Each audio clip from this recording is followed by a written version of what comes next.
guys, dito na sa part 9. Yung sinasabi kong part 9 na yun. So yun na.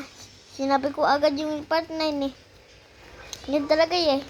Wala na ako magkita sa inyo eh. Nawala si Lucas. Dito kami sa ibang bahay. Sa kay Lucas na bahay. Si Mapugi na yun. Si Lucas na hindi kilala niyo yun. Ha? Wait lang. Nakilala niyo yun. Tingnan mo, may bola, oh. Oh. Magaling ako, oh. Tingnan mo, oh. Sabi ko na eh. Ay,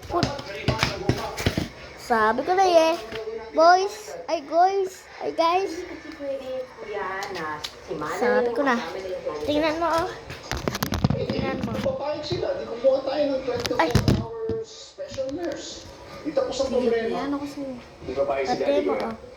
Tingnan, iniisip ko, paano kung subukan kaya natin na relevo? 1 week sa'yo, 1 week sa akin, 1... Oh. Ano ba Guys, eh. Sige. Sana, oh. Sabihin niyo na lang kung kailan namin Guys. duty. Ano ba? Sabi ko na eh, guys. Palitan niya? Sana, oh.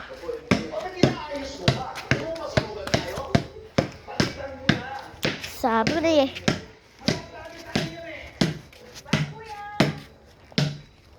Astig! Sipa ako pa. Astig, di mo oh. Astig. Mamaya, ha? Oh, sabi ko na yung astig, oh. Di ba? Ganun talaga, boys. Anong floor ka ba? Babayag Daddy 8 floor. Ayun ko na to, sino? Ayun na, guys. Alam din doon.